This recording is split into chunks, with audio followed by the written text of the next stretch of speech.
Good afternoon, everyone. Congratulations on surviving. I thought yesterday morning Winston was leaving for work and we were all just doing our normal thing to get ready to go to the office, and all of a sudden there's a mighty storm. And then the next thing we know, trees down in the front, trees down in the back, our trees are in the neighbor's yard, all kinds of fun stuff. So glad we're all here safe. God gives us a very sophisticated sensor array, and he also gives us the capacity to interpret all those senses. They come from 5 senses: smell, see, touch, hear, and the like. We have a big data storing capacity in our brains, and we still can have perception issues, as you can see from this slide. From different perspectives, this kind of also illustrates in a very crude way the theory of relativity. From perspective, you look at different things, and from different angles, you have different perceptions. So I want to go through a few things today, maybe that might be helpful and how this might apply in our personal lives. So ask Mr. Kubik to go to the next slide. Appreciate the last minute edits here. We all recognize this individual. This is current president, Purdue president, Mitch Daniels, who served 2 terms as governor of the state of Indiana. And Governor Daniels, when he was governor, likes to tell a story that is a true story, obviously. He wouldn't tell anything other than that. But once upon a time, he was engaged he was a big part of revitalizing the Indiana Economic Development Corporation, which our company used to represent and work with extensively, still does. And he was working with a prospect in Illinois. And some of you may have heard this story. It's because it's funny when it's true.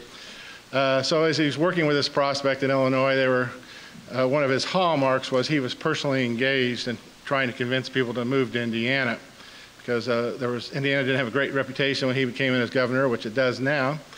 So he would do things like he would call the prospects personally. So the CEO of this company that they were talking to in Illinois, he called him up, and as they were chatting, we can go to the next slide, please. Governor Daniels said, can we do a little personal thing here? And I'd like to give you my cell number. And the CEO of the company that was in Illinois kind of laughed, and the governor said, what's so funny about that? I mean, I'm the governor of Indiana, I'm a governor, I'm calling you, you're not the governor, and you're the CEO. And the CEO says, Governor Daniels, when you talk about cell numbers and you're talking about governors in Illinois, we have the next slide, you're talking about something maybe a little different. So there's a little perception there issue, and that's what we're going to be telling a couple more stories about here. Maybe you can connect the dots and see where I'm going as we move forward. So obviously when you give a cell number to somebody and you happen to be governor of a state, you don't want to be in federal prison. You might get it. So you can go to the next number. Obviously, next slide. Obviously, Governor Daniels thinks this is a pretty good story. Continuing on to the next slide. As you know, we bought one of these. This isn't ours. It's just a photo. But we have a lot of fun. We use it in our client work. GMC, it's based on a Silverado truck bed. I refer to it as the aircraft carrier, and it's known to our family as the guppy. But it has one major flaw, and we found that out on numerous occasions, because if you approach one of these Yukons from this particular view, you better be recognizing the fact that the driver can't see you.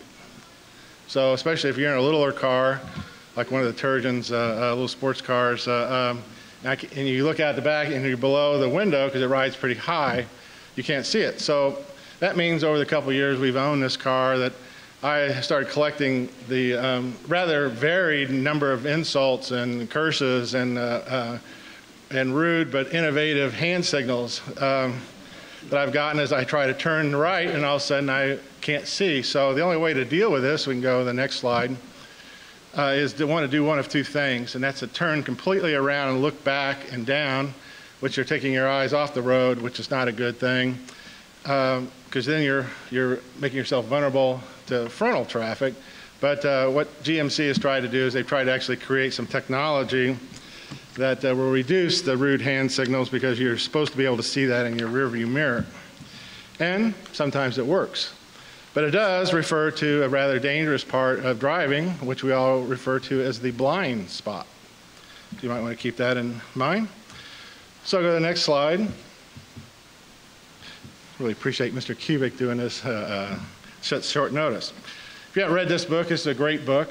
It's a Pulitzer Prize finalist. It's been out for about a year and a half. And it's about DARPA, the Defense Agency Research Program. It used to be ARPA. ARPA, of course, is the real true blue inventor of the internet. A lot of technology in this room was developed by DARPA and has been commercialized. And the first client I worked for when I moved back from Indiana from California was a DARPA-funded client that worked on electric vehicle technology.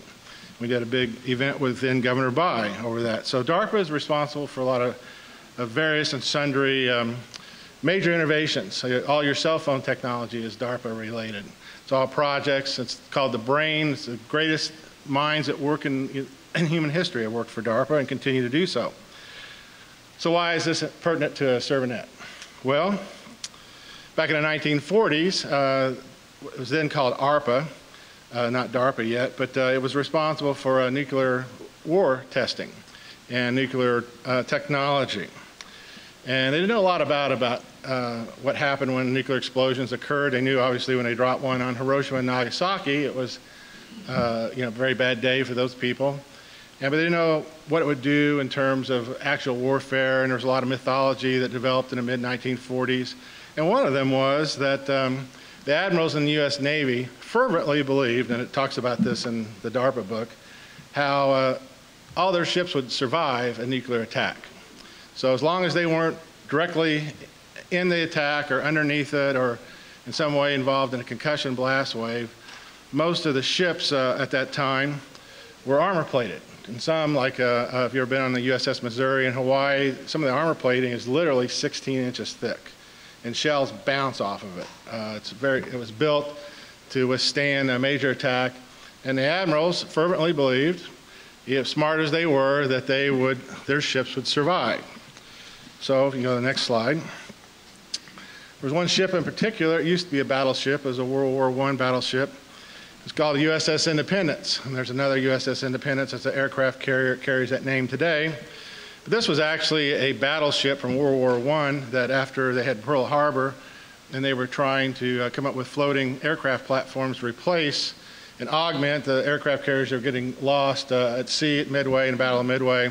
So they put a deck on this battleship, and they called it, and became a light aircraft carrier. And so it acquired quite a little reputation. It was in Ley Gulf and played a big role, and you can see it wasn't nearly as sophisticated as some of the enterprise level aircraft carriers today, but it got the job done. So at the end of World War II, they decided they were going to do some testing, and DARPA was going to figure out whether these admirals were right. And so if we go to the next slide.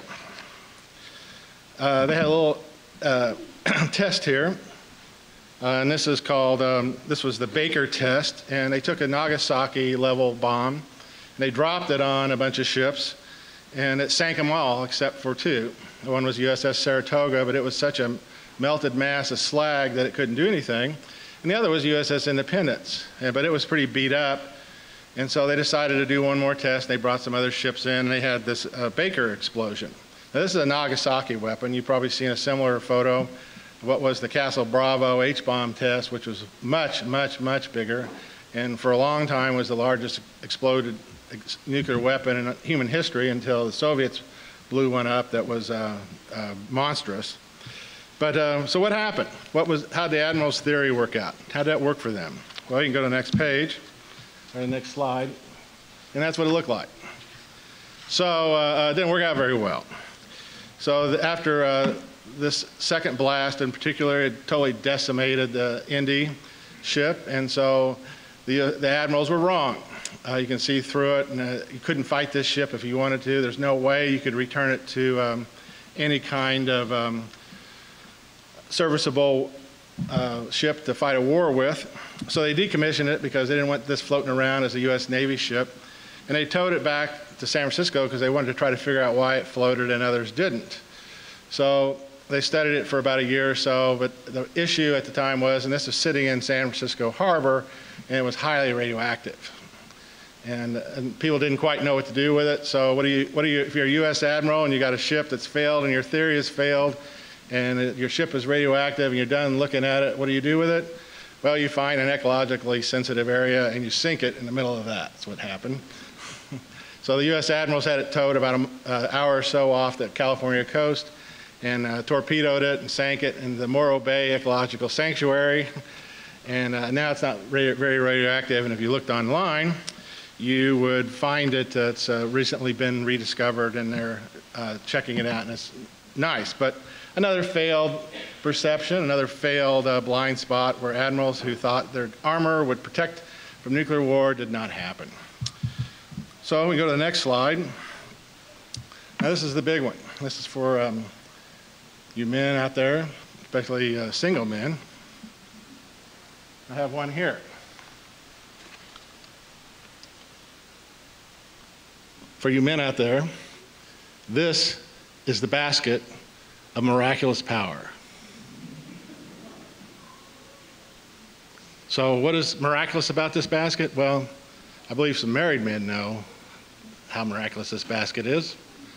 Because what's miraculous about this basket and the basket on the screen is that if you put this near a washing machine, you can fill it up with dirty clothes. They can be filthy. They can be just totally, unbelievably dirty. And you just leave it there.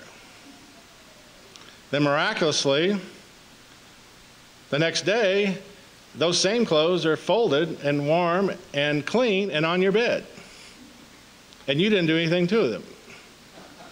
So that's why I call this the basket of miraculous powers. Now, if you don't have one of these and you're single, you should buy one.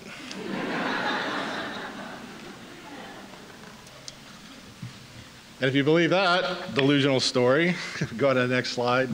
I have a bridge to sell you. So what do all these stories have in common? Well, we can go on to one more slide here. And I've talked about this before, so I'm not trying to repeat myself. But this is all, everybody took psychology in college, maybe in high school too. You probably saw this is called the Johari window. It was developed by psychologists to kind of gauge our personalities and how we present ourselves and what we know and how we interact with people. And it's pretty well known, but I think there's a real interesting spiritual aspect to this, because you can see that immediately there's some self-evident things that you can do and you can take away from there in terms of the top left obviously is what we all know about each other and what we see. The hidden self is what I know about myself that I don't want you to know. The blind self is kind of an important one because that's what people know about you, they know about me, that we don't want other people, or we don't know. And so we just blindly, literally go along and make trouble and cause issues and don't know we're even doing it. Now, the last one is the unknown part. And that's kind of an important one because that's what we don't know and what others don't know. But God knows. So we go to the next slide. You were wondering about how I was going to work a scripture in here, weren't you? Well, this is where it goes, because God knows all about us, and God knows everything about us. God knew us in the womb. He's been very intimately involved with us all our lives. When he called us, John 6:44 said he had a relationship with us, and he chose us, and he brought us all together. So we can go on to the next slide and back to maybe a working part of this Johari window. And this kind of tells you some clues about the arena is what we all know about each other, whether we're jovial, whether we're funny, whether we're serious, whether we are quiet, what kind of personality traits, whether we're honest, we have integrity. And that blind spot, again, is parts that we don't know that we should know, because if we're trying to overcome, if we're trying to get better and grow as people, then that's information we want to know. Facade is well titled because that's what we present ourselves as. I think the facade is where Facebook lives. I don't think anybody puts a bad picture of themselves up on Facebook, or they typically don't. You try to present your best side. You don't want people you want to think, you don't talk about your failures, you talk about the great things, right? And the things that you want to be known for. And then that unknown area is where depression lives. That's where alcoholism lives. That's where substance abuse lives. That's where anger and resentment live, because we don't know that we're that way. And because we don't let people see that, or we don't act out in public, so it's kind of unknown. So it's like it says there, where David says in Psalm 19, one of my favorite Psalms, says, "Who can discern their own errors? Forgive me my hidden faults, my secret sins, the things I don't even know about, the things I'm withholding from other people. Cleanse me of that, clean me out." And it's an active, positive surrendering, as Mr. Vincent has been talking about in his series of sermons, about how we let ourselves be molded and guided, and we surrender ourselves to God in that unknown area so we know it. So we'll pound through a few summary thoughts here for you to take away. So we go to the next slide. Here's some general ways to reduce these spiritual blind spots, and go to the next slide. And these are just a few. I mean, this is not an exhaustive Encyclopedia Britannica, Oxford University level discourse. This is just some things for you to take away and think about. In terms of reducing spiritual blind spots, like I say, there are many other ways. Ministerial counseling, there's outside counseling, professional help, there's books you can read that will do this. But the big one, and the one that we hope we can control completely, is the self-directed correction. We often read in the Bible, it says, where David and others say, "Correct me not in anger, lest I become nothing." So be gentle with us, and to clean up these secret faults, there's a methodology. But one thing we can count on in all our lives in a positive way, if you go to the next slide, is that God will get our attention. So he will cause something to happen if we've been called by him, like everybody in this room, and we're in a process of growing and overcoming, then God's going to work with us. And if we're not actively looking for the opportunities, and like he did to Job, he'll give us an opportunity to find out. And go to the next one. And another way to do that is loving help from others. So we make a lot of issues. Sometimes we go to Matthew 18 and all these different methodologies and processes that we find in the Bible. And sometimes I think we make it a little too hard on ourselves. That if we go to somebody and say, we're friends with you, did you know? And we approach these people in love, and we're honest, and we go to them first. Then before it gets to be a big deal, then we can help each other out. The book of James talks a lot about that. So to that last part, just a couple of thoughts to think about. Here are some terms of engagement. We can go to the next slide.